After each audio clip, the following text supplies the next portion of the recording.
All right. Hi, Desmond. Hello there. Hello, Shafras. Hey, how are you? Good, good. Excited. Awesome. Awesome. Awesome. I think we are back with Android Night after about a year, I think. Yeah, it's been quite some time since we Yeah, that's organized true. an event like this, huh? Yeah. Okay, So, so everyone, let's yeah. get started. Cool, cool. Let's do it. Let's do it. Okay. First of all, welcome everyone. Thank you for joining us tonight after a very long day of work, or like a long day of school after for those of you still studying. So it's been a while since GDG Singapore organized an event like this. So here we are. Uh,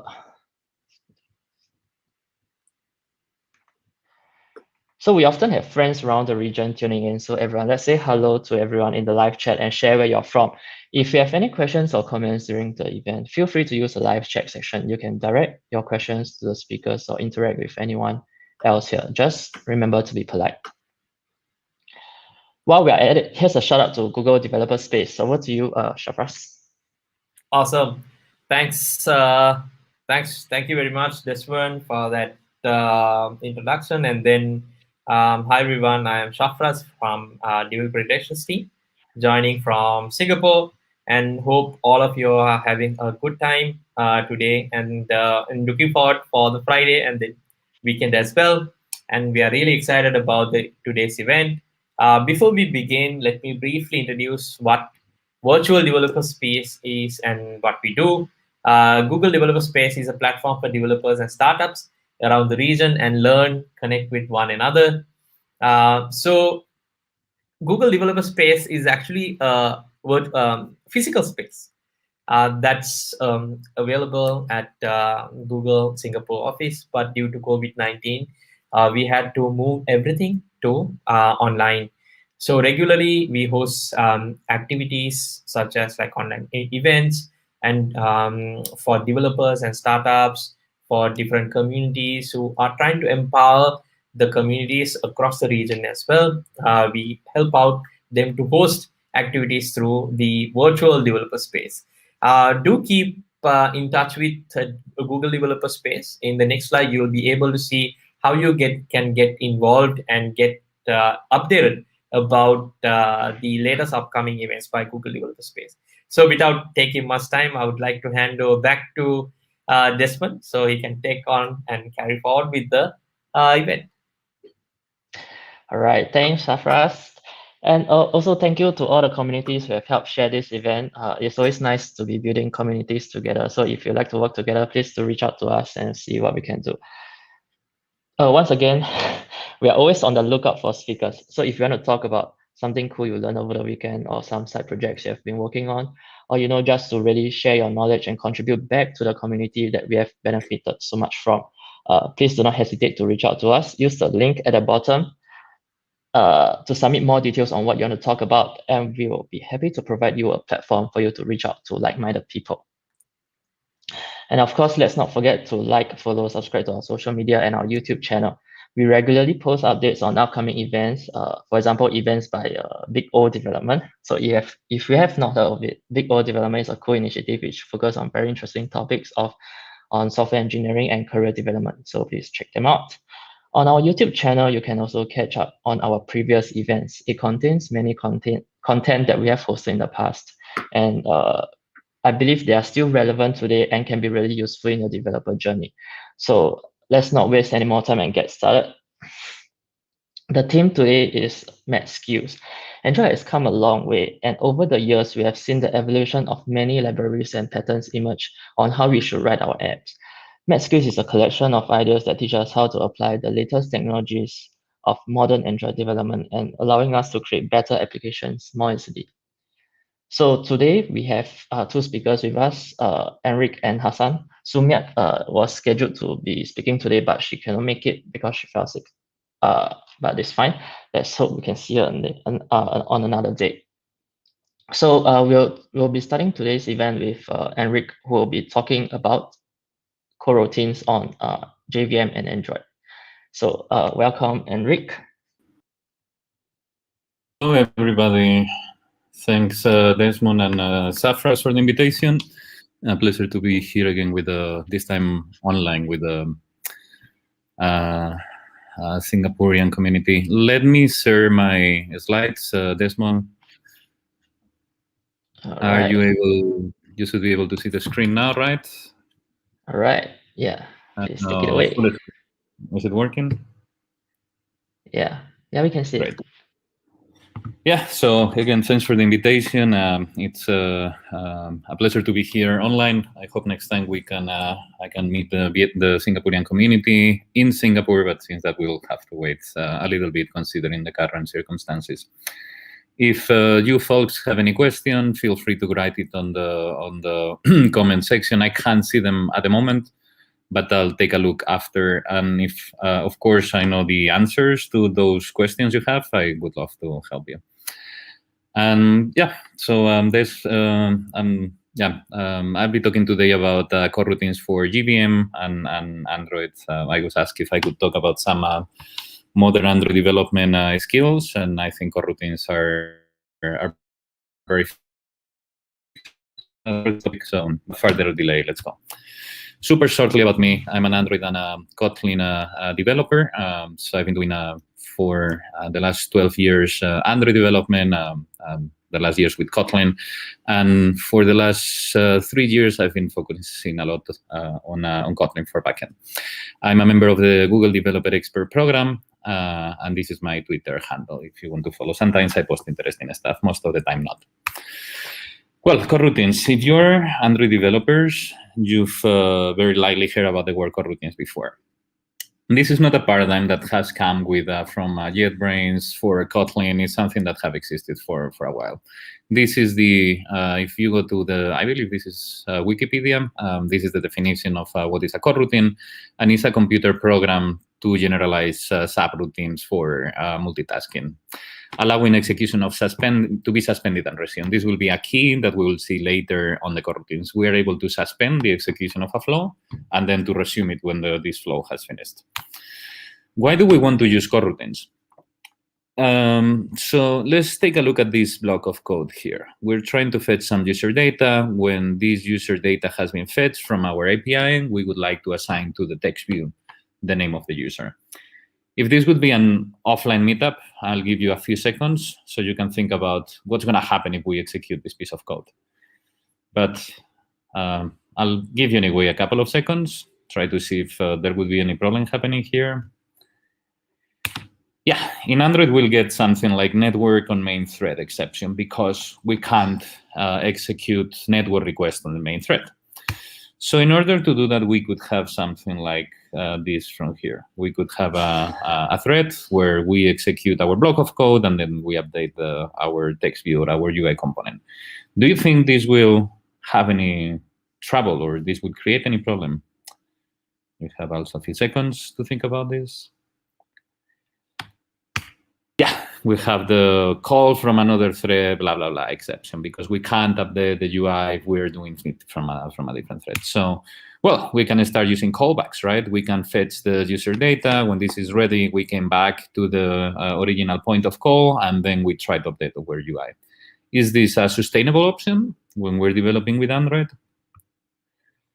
So the problem here is that we will be leaking callbacks all the time. In Android, we have we have fragments, activities, we have a life cycle, and if a network request is happening while the fragment disappears, bam, tries to go back, there is no fragment alive, and then we have this leaked, and this leads to a bad user experience. So there is also this callback hell when we start using callbacks, callback, calling another callback, etc., and the code becomes rather unmaintainable. So we could start subscribing our callbacks to some sort of subscriptions and canceling them when our fragment gets canceled or our activity, etc. And the problem with this is that we will end up with a lot of cancellations, and this can be like a real code. Yeah, of course, we have you might say we have also like composite subscriptions. We do have them, but then we start the solution start getting more complex. We need to start adding those libraries, etc. So Google or Android tried to solve this problem in the past with the async tags, which are deprecated, happily deprecated since some time. where we execute something on background, and we had like pre and post execute method to update our UI or collect the data from wherever. RX Java has been solving this problem for a while. This is how typically the RX Java for the proposed code would look like. We would have our function fetch user that returns an observable with a generic type user. And we would add this to the auto-disposable, to our Android lifecycle. We would subscribe there, and then we will update our the text on our screen. We also have live data, which it's similar, right? We have our live data, connect, observing or the lifecycle, and then when things happen, we just update our UI. Let's say that we have these three solutions at the moment: live data using observable data holders, and RX Java using a combination of observable, schedulers, and observers, and then coroutines that are using suspendable computations. Why do we need so many solutions? Which ones we will be using, etc.? So the thing with live data is that it's not fully complete, only supports the main thread.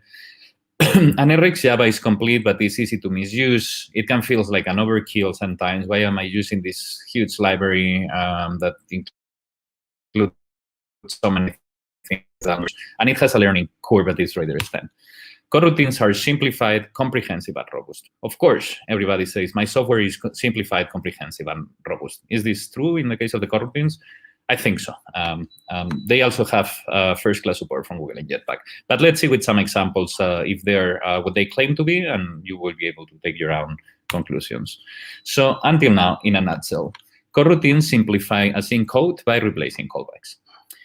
Let's take a look at this blocking piece of code. We will have a function called load user that makes a call to an API, and when the data is back from the API, we just display it on the screen. This would block our UI, right? How does this work? We call the fetch user, then we have those onDraw methods. Every time the UI tries to update on Android, the onDraw method gets called, but in this case, we can't call it because this call is blocking the UI, and then we show it on the screen. This has the problem that, of course, the phone becomes it doesn't respond to any sort of user input. If it stays like that for more than 10 seconds, we get the ANR, application not responding, and that's a bad user experience.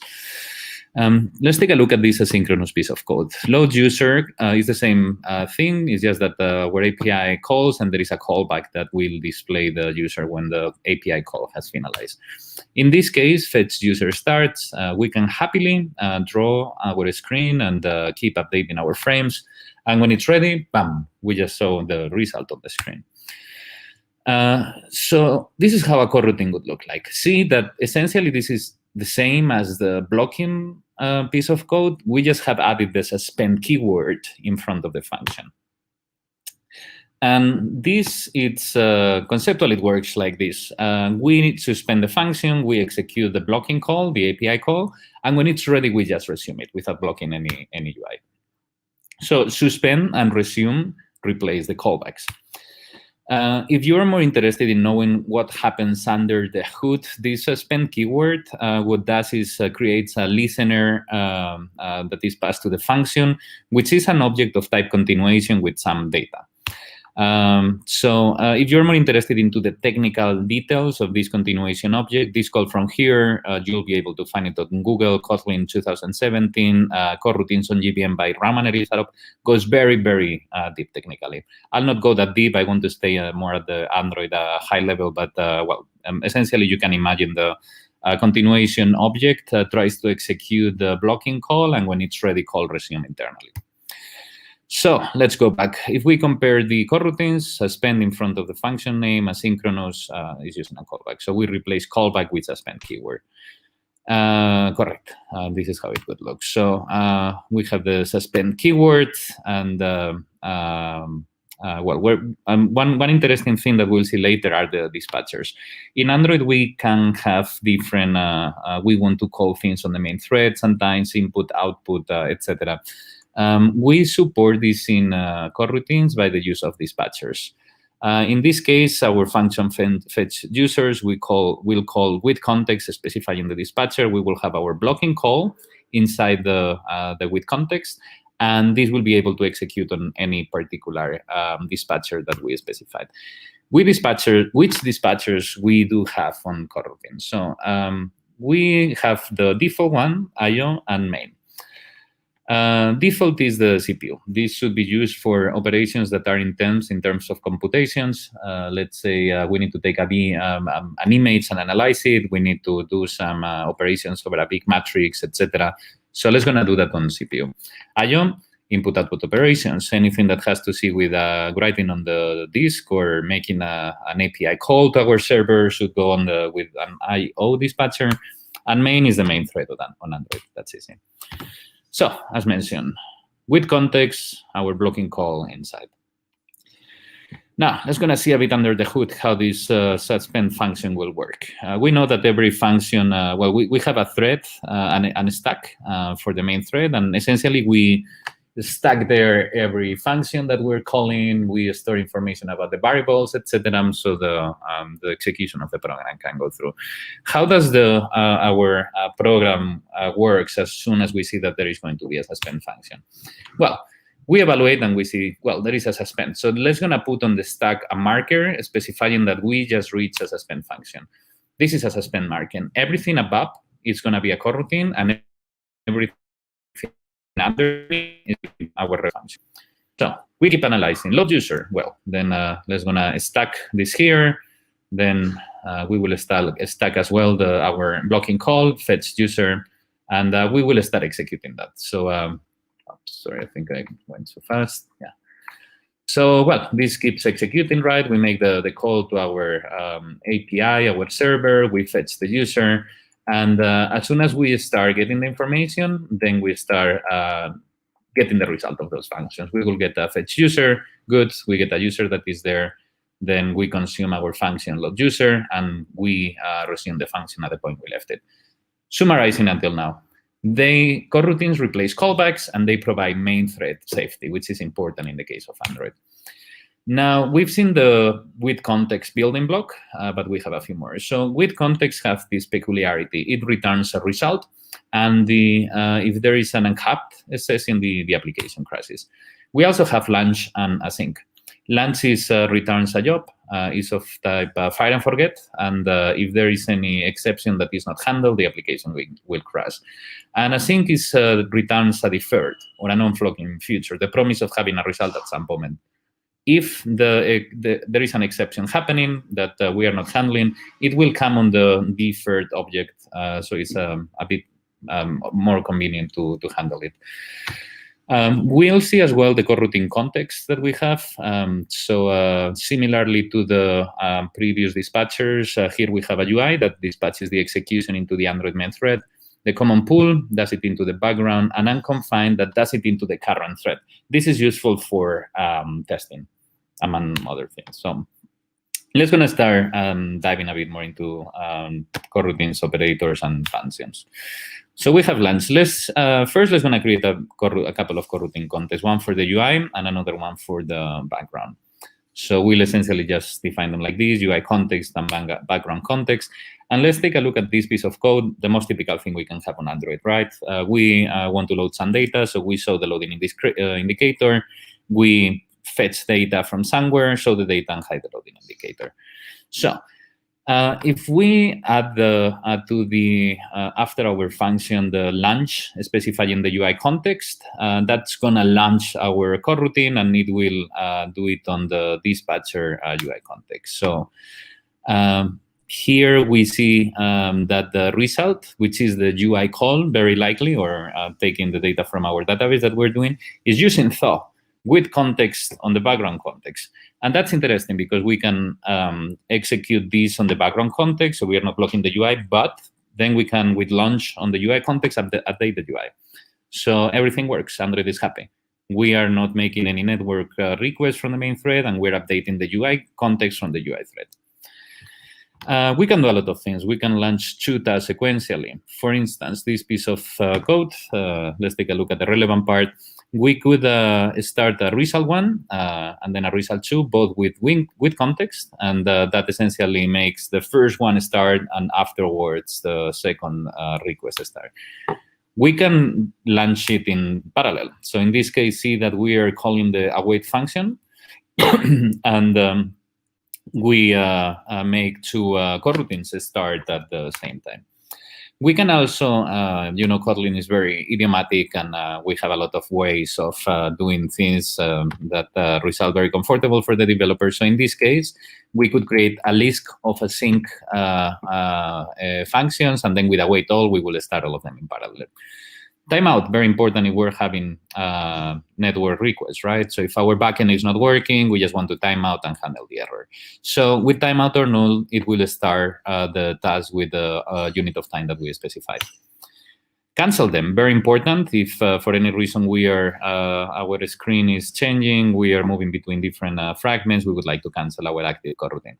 Well, as mentioned, when we use launch, the function will be returning a job. So in this case, let's see this example. We have our function load data. We will have on next click, when we click on one button, for example, the result of load data will go into an object of type job. And when we click on back, or something happens, or the fragment gets destroyed or gets reclaimed by the JVM, we could just cancel the job. So the coroutine stops and we avoid memory leaks. Job has a lot of attributes. We can check if it's active, if it's canceled, if it has been canceled before, if it's complete, if it has any children, etc. Invoke on completion, this other thing, we can concatenate jobs or anything. Error handling. Of course, we can do try catch. So if that's the old-fashioned way, if something happens, just catch it and print it on the screen or do whatever you want. We can store it inside a deferred object, as we said. So our previous example, async, trying to do some operation and displaying it. So in this case, we could have our function load data assigned to a job, and we could invoke on completion. If there is a throwable return, then we can just handle it. We could use the coroutine exception handler from coroutines. Essentially, we would launch the function specifying the context and the exception handler. And inside the exception handler, we can just define any, how do we want to deal with this exception. We can return null if exception. So we could catch if something, you can see here that this extension function, await save, if something happens, print the stack trace and return a null instead. So we will handle it like this. We will try to execute our coroutine, assign it to a result. If this is null, it has been a success. Or sorry, if this is null, it has been a failure. Otherwise, it's a success and we can access it. We can return a generic. So here, actually, you can see that we have this data class result that can be either a success or an exception. We could use a seal class for this as well if we want to. And if there is an exception happening, the success, that means our generic type will be null, and we will instead have an exception of failure. So when we're handling this, if success is different of null, that means that we have a success. Otherwise, we can directly handle the exception. Very convenient. Testing. Of course, we want to test our coroutines. So let's take a look at this presenter. Essentially, looks like any presenter. We have a function, and we will be passing our context as an argument. We can just use our JUnit or framework of choice for testing. In this case, we will do our function load data that is on our presenter, and then we could use Mockito or anything to verify that things are happening on the screen or the presenter is providing us some data, etc. See on the presenter that we are initializing it with unconfined, which refers to the current thread. That's how tests are done. They should specify the unconfined background dispatcher. Is this replacing RxJava? Well, I don't think so. But of course, it's a very complex question and with many different factors to weight. There are a few analogies, such as subscribe on. In RxJava will be our initial context. Observe on will be our with context. Disposable would be more or less like jobs. But yeah, like in any project, the answer is never a categorical yes or no. Unless the question is if you should use a syntax, then it's a categorical no. But you need to check, what are my resources? How is my team? What do I need to deliver? Do we have, it's hardly always a question that can be, or an answer that can be universal for anything. So you need to take a few things into consideration. A few more things. So Retrofit now supports coroutines out of the box. This is how we had to use it before. Our retrofit interface has a function. We would need to return our response on a deferred object bus since 2.6.0, I think. we just need to specify our retrofit interface with suspend, and then automatically becomes a coroutine. Room also has support for coroutines. We just need to specify on our function suspend, and Room will be automatically using coroutines. And they will have support for for essentially transactions and everything. Here we can see a transaction that is deleting a user and then inserting it. And then we see that, we will have our delete function, our insert function, and the suspend keyword on the transaction. So that makes sure that both the insert and delete operation are being executed on a coroutine. And so in this case, when we have our database in Room, we would make with transaction, and then we can specify all our suspending functions inside it. Testing, super easy to test also with Room. We just need to use this run blocking function from here, and we will be testing our DAOs or our functionality.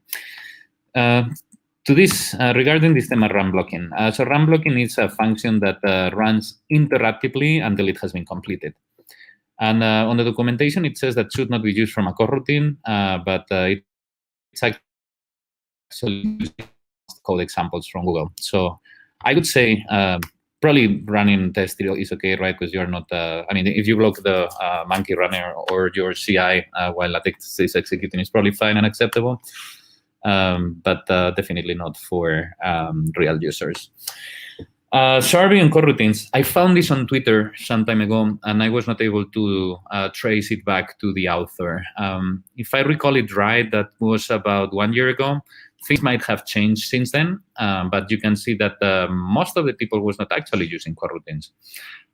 Since all the support Google is getting is providing coroutines, I believe those numbers are increasing, but the reality is that in the real world, there is legacy code. We can just update to the latest version as much as we want. I can imagine that more people are using them, but I would be surprised if it's a majority of the software developers. Are you interested by coroutines, and would you like to move forward? What can you do from now? My ideas, if it's a greenfield project, you should probably go with coroutines, especially since we know that Google is going Kotlin first on Android mobile development, and everything is getting Kotlin priority. Coroutines are now heavily supported, so using something different would probably not make a lot of sense. But again, no universal answers. You have an existing project. Do they suit you? Can you refactor? Do you even have code in Kotlin? Do you have time? Would you try to do this on small sections, etc.? Those are very personal questions. Some further resources. Of course, coroutines, they have their guide from JetBrains. You can see here, very comprehensive. I think it's very clear and up to date. We should not forget that Kotlin and the coroutines are open source. So if you came to this link, you'll be able to see how they're implemented, pull requests or issues that are open, etc. The Kotlin Slack, if you're not there yet, is a fantastic place to be. A lot of people from Google and JetBrains supporting you and answering questions that you might have. If you allow me some spam, Kotlin Weekly's mailing list that I handle, I send an issue on Sundays.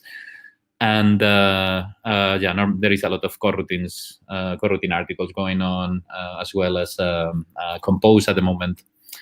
I think it's a very good way to stay up to date. And this code lab from Google explains you how to start using Kotlin coroutines. So I can recommend it. It takes a few hours to finish it, and you'll get a really nice grasp of how they work. Couple of things more. If you don't know this repo, Android Architecture Blueprints, you'll be able to reach it from Google. It essentially showcases different architectural approaches to work with Android apps and develop an Android software. And they're using a lot of coroutines, and you can see how they work on a real app. Last but not least, if you happen to be stuck with RxJava, if you're planning the migration from here, Chris Baines from Google wrote an article 3 years ago, which is an eternity in terms of software development, but there are a few things that are still relevant. So, RxJava, it's still an up-to-date software, but if your situation is being on the RxJava world and wanting to jump into Kotlin, I think this is a good place to take a look. Yeah, so, well, that has been everything. You've been a fantastic public. And I hope that you've learned something new today. If that's the case, I will be super happy. Now, if you have any questions and I can support you with them, will be also a pleasure to. All right, thank you, Enric, for the talk. I think I've learned so much about coroutines. My team at work is also trying to introduce coroutines, but slowly because we are majority RX Java code base.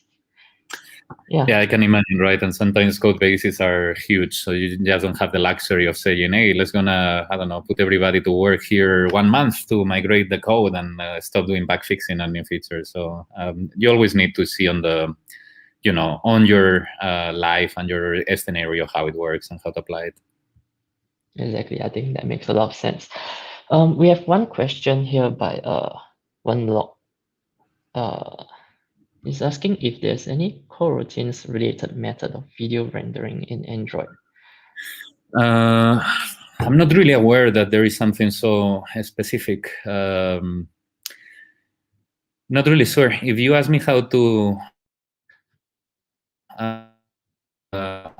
for video rendering of videos UI, so I guess you should start probably working on. You should either check UI, or I don't know if you want to pre-render the video. You might need to use the CPU dispatcher instead of the main one. Yeah, that would be my two first guesses. If there is something so specific for video rendering, I'm not really aware.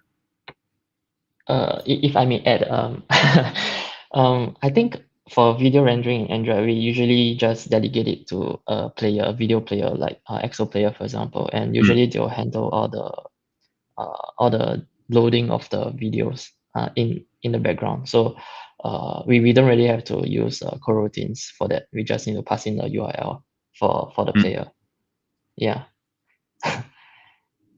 Interesting. He has a follow-up question on coroutines flow. What about coroutine flows? Well, flows are ways to handle all the results from the coroutines, and well, we're talking about call flows, and it's a very nice companion for Kotlin coroutines. And I think naturally, as you use coroutine, I think probably it's a good idea to mention in the same presentation next time. So so I think if you're using coroutines, sooner than later you'll jump into Flow. They essentially help you to deal with all the result and the stream of data that is coming from the coroutine. If you want to combine them between the different flows, or similar to the streams in RX Java.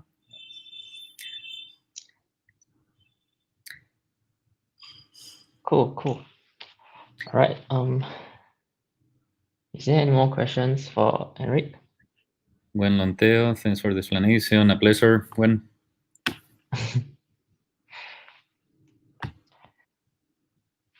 All right. I guess that's all the questions. Thank you so much again, Enric, for joining us tonight. We'll be looking forward if you have a separate talk on coroutines flow.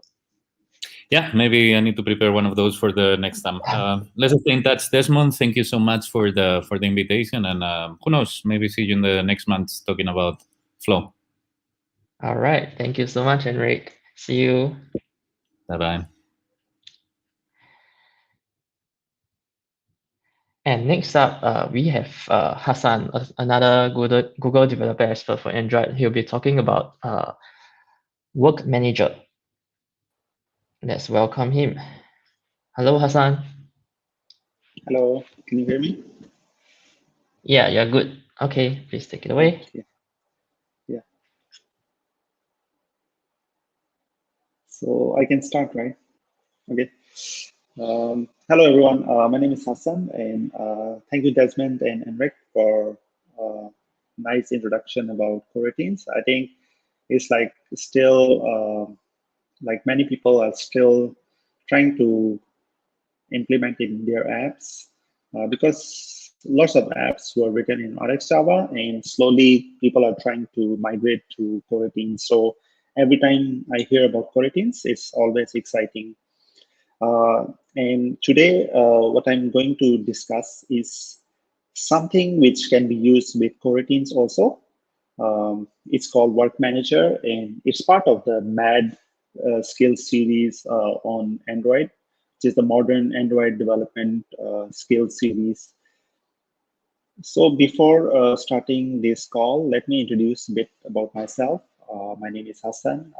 Currently, I'm kind of CTO, tech lead slash uh, leader of our team based out of Singapore in Vietnam. And primarily, I code in Android, but also go to other verticals. And I do lots of talking. Like since last year, we have been doing this online. And looking for like this year, I hope that there will be more offline events. Okay, so this talk actually is just introduction to Work Manager, because Work Manager is very new.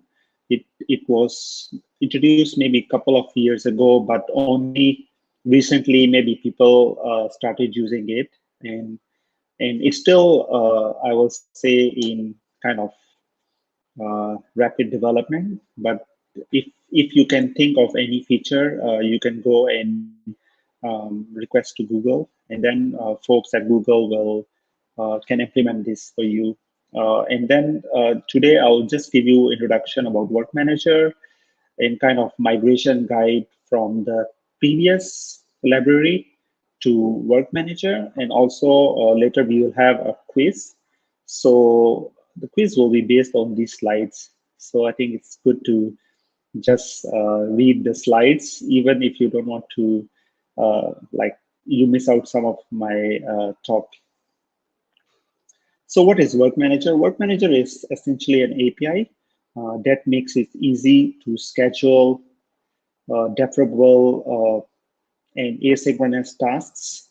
And the key difference here is that those tasks are expected to run for a long time, and also they are not very important for your UI. For example, I just give you one example. For example, you are fetching some something from network and you want to show it in UI.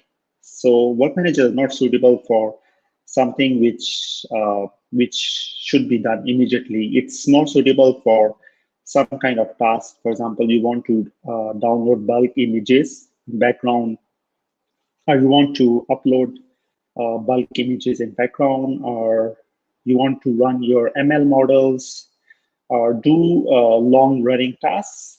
But at the same time, if the long running task somehow stop because of device shutdown, then the good thing is, like, when device turns back on, right, then this Work Manager task will kind of continue again and try to finish it for you.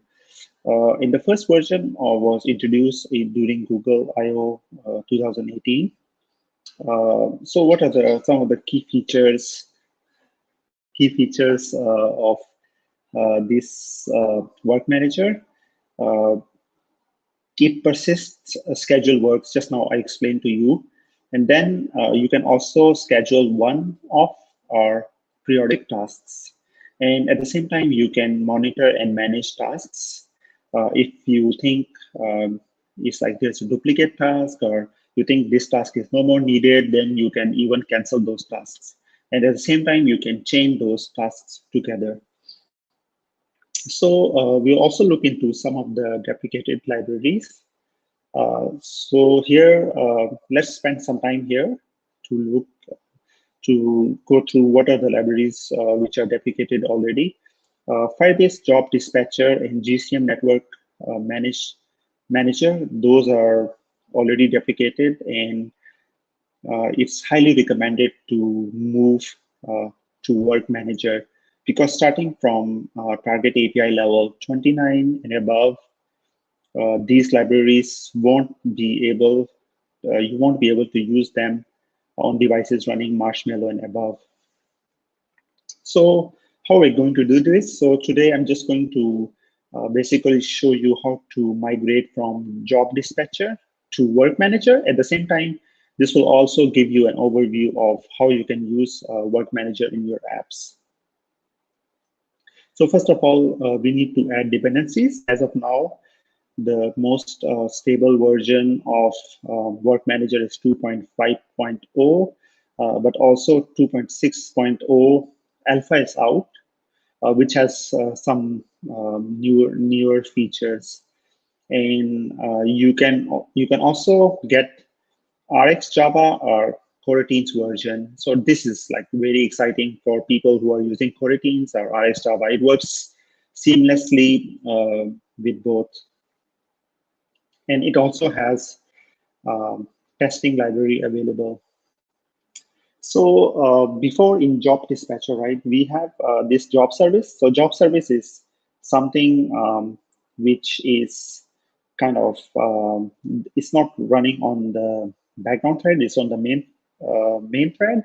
And what we can do is we can change it to listenable worker. So this is example of job service used in job dispatcher. Here you have on start job. If you get this callback, then you will start your long running job here. And on stop job is called when due to some reasons the job is stopped or you cancel the job. And this can be replaced with work managers, listenable worker. So they are equivalent to each other. And then we have another class used to have this simple job service, which is running on a background service. And this maps to a worker class. So this is a worker class. And here you can see you can use your own my worker class, and then you can initiate your long running task in the do work callback. There's also a on stopped callback, which is usually when the constraints are not met. Let's say you have a constraint that the Wi-Fi should be there. If Wi-Fi is not there, then you will get this callback, or you will also get this callback when you cancel by yourself. And then we used to have this job builder in Firebase dispatcher class. Then it maps to work request. So usually what does this job builder do is basically you set a tag, which is a unique tag through which you can find this job. Then you set either one-off job or recurring. Then you also set some kind of lifetime and the trigger, how you trigger this. And you also can have some kind of retry strategy. And also you can set some kind of constraints. But now with Work Manager, you have this class called work request. And with work request, actually, you can build input data, which can be used as input for the worker. Then you can build a work request with this input data and also some constraints. These constraints are something like device should be using Wi-Fi or device should be charging. So these are all like interesting kind of APIs out there. And then you can enqueue or start the work request. So this is just one example. You can see that I defined my work request data. So here, this is the example of actually Firebase job dispatcher, but with this also example, this example of worker. So here you can see I can set some constraints. So here my constraint is that network should be connected and device should be charging. If device is not charging, then constraints are not met, and this long running task will not execute. And here a bit of more constraints because we have one time or periodic. So for one time, it will just run one time, but you can kind of give it initial delay, like after how many seconds you want to start this. But Work Manager will actually try its best to run, but it cannot guarantee you that it will run at specific time. And you can set all these constraints and all other conditions here. Yeah, this is for the periodic case. For periodic case, basically, you have one off, right? So you can basically run it periodically. And then after that, you have to schedule your work. So in previous library, we used to do this method. So here is similar to kind of set recurring or one time. But in our work request, we also have one-time request or periodic request. So here in this example, I'm showing you one-time request. Then we will also have a unique tag for it. So you can see my unique name. And then we will have some policy, and then we will attach requests to it. And then this will actually start our work long-running task. And then if you want to cancel your work, this is also possible with the Firebase job dispatcher. There was this method called cancel. And similarly, with Work Manager, you can also cancel your unique work. You need to kind of keep track of your tag which you set when you are filing this Work Manager. Okay, so there's also another useful guide about migrating GCM Network Manager to Work Manager. You can go to this link I have given here. And then you can, it will be pretty much similar to the Firebase job dispatcher to Work Manager. Okay, so yeah, so this guide looks pretty much similar to what I've shown. So you can go through there if you are using it. Then it's a good idea to start migrating now. Okay, so just to summarize this Work Manager, what are the steps you need to do? Basically, you need to add dependencies in your Gradle file. Then you need to define the work. Then you have to create the work request. So work request will have some constraints and kind of one-time or periodic requests. Then you can configure any one of them. Then you submit your work request to the system. You kind of incubate, and then system will try its best to run your long-running task. But it cannot guarantee that it will run in the specified time. It all depends on Android OS, your conditions, and the whole idea here is to conserve your battery. That's why it will kind of intelligently schedule your job to make sure your battery is always, always conserved, and you're not giving bad experience to users of your app. Then there's cancellation if you want to explicitly cancel it. And then there's a guide about testing. So you can also go and test your Work Manager. So these are the basic steps you need to do. And just to elaborate, like how does it work under the hood is based on your device API level. It will determine what to use. So if it's API level 23 and above, it will use Job Scheduler under hood. And if it's API level 14 to 22, then it will see if Google Play services are available on device. If not, then it will switch between both of them. And also one thing to note here is that your alarm manager can be a replacement for devices which doesn't support Google Play services for API level 14 and 22. But one key thing to note here is Work Manager and Alarm Manager works a little bit differently. Alarm Manager is usually when you want to start some kind of job or some kind of work at its exact time. It will, let's say you want to schedule something for 9 p.m., then it will wake up the device and then your job will start. But work manager, you have to set like 1 hour kind of window. Then it will try to do this long running task in its best effort, but it cannot guarantee you that it will run at 9 or 9:10 p.m. It all depends on the conditions you set. Okay, so this is more like advanced work manager setup. So you can do your own demand initialization, more like lazy initialization, and you can do your own configuration.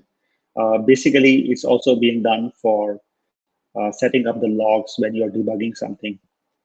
And there's also support for long running workers, which requires 10 plus minutes to run, which is very cool. And one more thing to highlight here is like coroutines usually are suitable for short running tasks, but work manager is more suitable for long running tasks. So work manager is not replacing coroutines. It's just they have different purposes. So earlier you saw talk about coroutines, right? So just don't think like work manager can totally go and replace coroutines. No, they serve different purposes.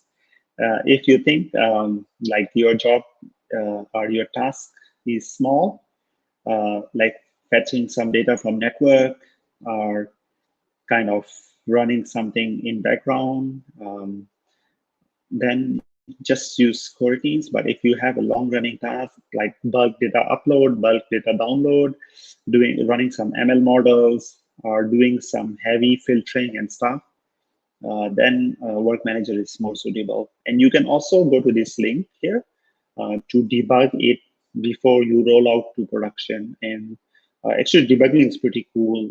Then you can use the ADB tools to basically like kind of see your scheduled work manager tasks. And you can also kind of find out issues and stuff. Yeah. Okay, so yeah, so I think I'm pretty much done with my talk. And then we will have a quiz shortly, but I'm okay to take any questions before. I'm not sure we are going to take questions first or quiz, but let me get Desmond in. Hello, hello. Okay. Hello, Hey, hello. thanks for your nice talk on work manager. Yeah, Yeah. let's take some questions first if there's any. Okay, sure. Yeah. Well, I definitely hope they have been paying attention because for the upcoming quiz, the the fastest three people who answers the questions correctly will win a voucher of will win a $10 worth of Grab voucher.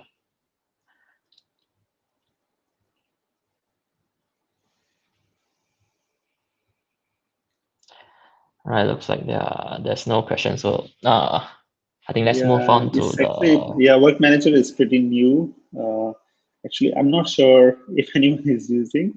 Actually, we are thinking to use it in our app. So actually, we have this problem, right? I can explain to you.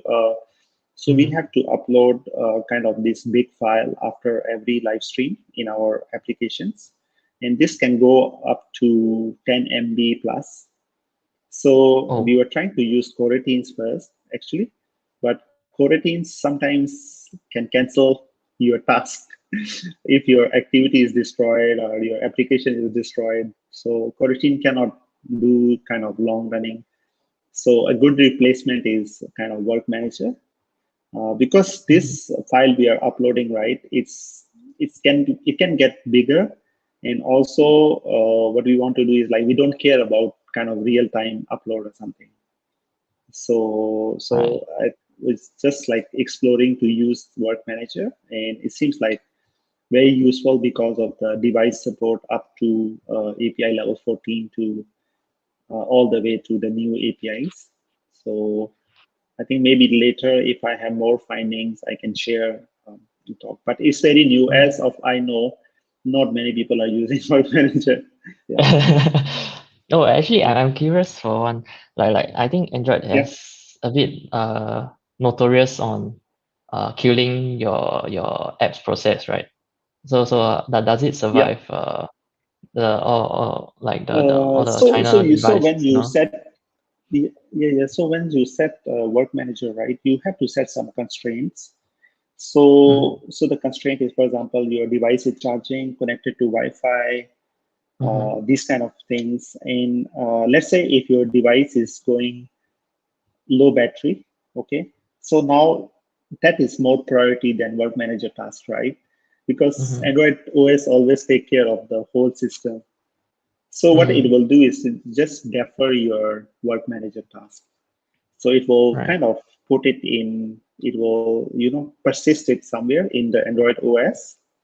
So you don't need to worry much about it because it's all happening under the hood. When your device start charging again, then it will try to do that task for you. So that's why, I mean, most of the logic is now being handled by the OS, and that's why they're trying to make it more intelligent or something, so that we don't need to worry much about this. But obviously, if your battery is like in ultra low, like sometimes have this save battery kind of feature, like energy saver kind of thing. So definitely, I Right. think OS is more important there. So yeah, Okay, it looks like we have a question. yeah.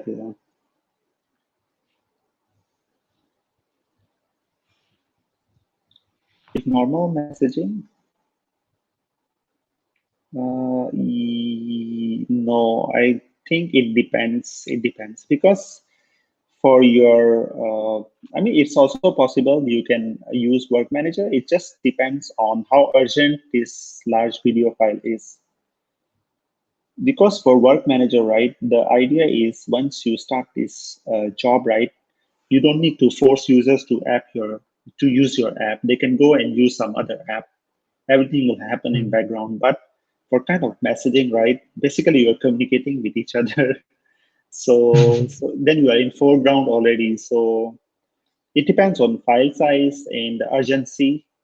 But usually for live chat or something, right, you will prefer to use coroutines, not Work Manager. Yeah. Does starting a service here make sense?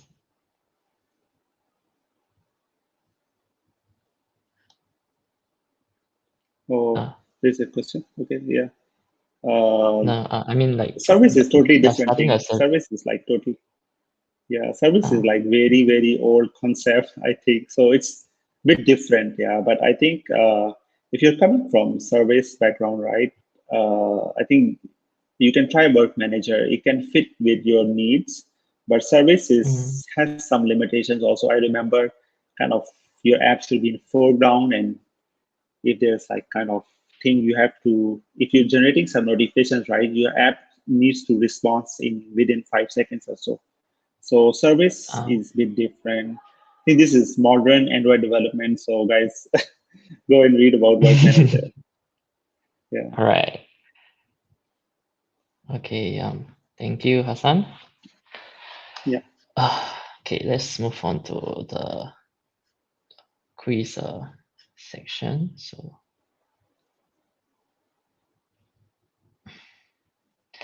So if you are still with us here, this is your chance to win some vouchers. So we have this quiz right here. So you just need to go to kahoot.it and enter this pin, and you'll be able to join us for this live quiz.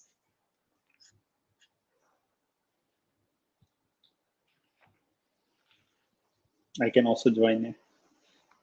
Maybe I forgot the answer. I don't know any answer. Oh, really?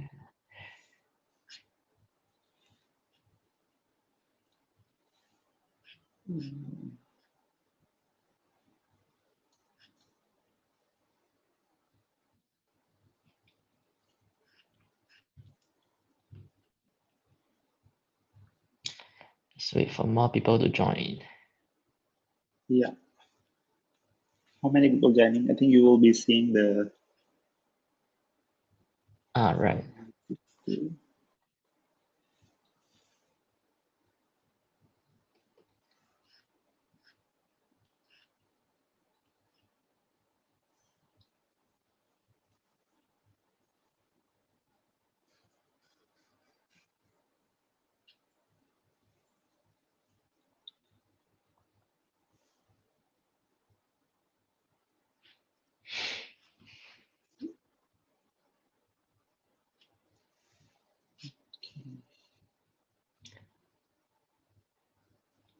You can see the count, count how many people are joining in. Yeah, we have around 7.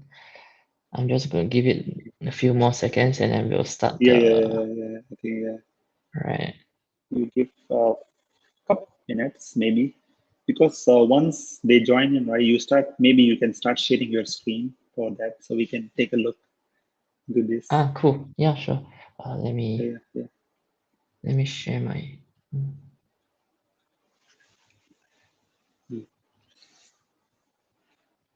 And the information maybe can post in the YouTube video.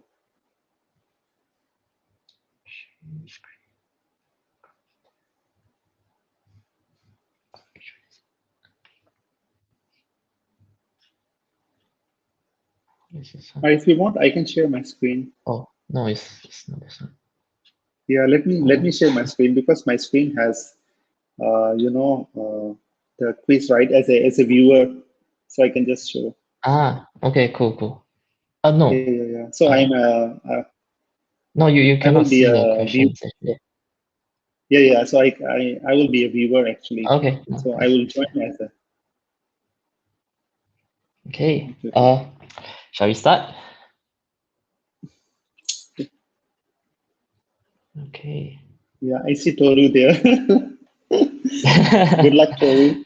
$10. Okay, good luck everyone.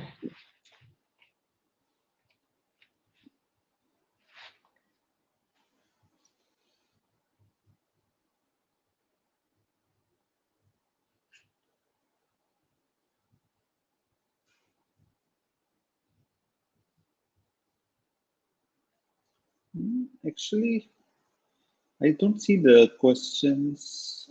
Oh, no. Can see. Yeah, okay.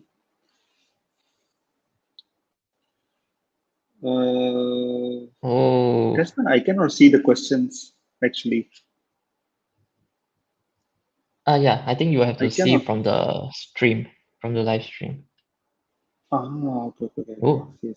So this is the trick. Okay, got it. Okay. Now I understand. So this will show the questions, and then okay, got it. All right. So this is question number 2.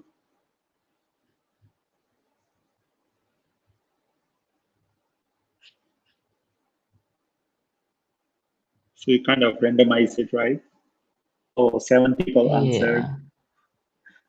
Somebody Oh, what is answered it? Oh, different. yeah. Okay. Okay. So these are the points, like people who are answering very Right. quickly. Okay.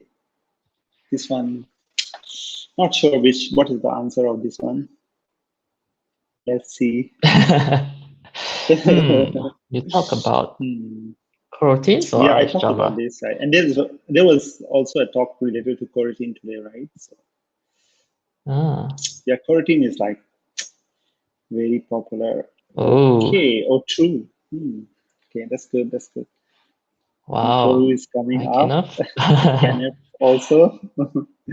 I don't know who is All right. SA and WL. Okay, this one should be very simple. I explained a lot, right? Oh. It's like not deprecated. Others are deprecated already, so should be very straightforward one. But I see only one people answered. 4, 6. Let's see. Okay. Wow. Seems Oh, like this is a tricky question. yeah. This one. Okay. Oh. So Kenneth is Taking the lead. really on fire. Yeah. Okay, got it. Oh, I think this is in the very first slide. Is it? Yeah. I just put explicitly there so that people don't miss it out. But usually this is very tricky also. Like every year there's Google I/O, right? So, but I see 7 people answering. Okay, 8. Oh, nice. It's tricky. Wow. Okay. This So this Jack kind of is guy catching up. Yeah. Right. This kind of guy can kind of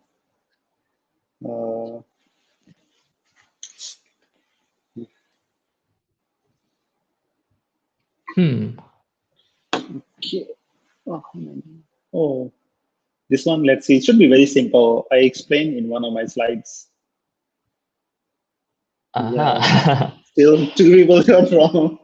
So at least 9 people are playing. Not paying Tourist attention. number 3. Tourist, still you have chance to win. Okay.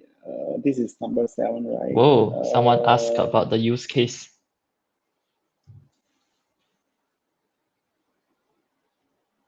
Okay, this one I think should be from the questions asked, right? Right. Someone asked about this. Yeah. So should be straightforward one. I see 9 people playing. Okay, 3 people got in. 4 people, blue color, Oh, ML model. I explained it's many not the times, best ML use model case. cannot. Yeah. Uh-huh. Okay. Oh, Tori is Oh, coming Toru up. catching up. Wow. Yeah.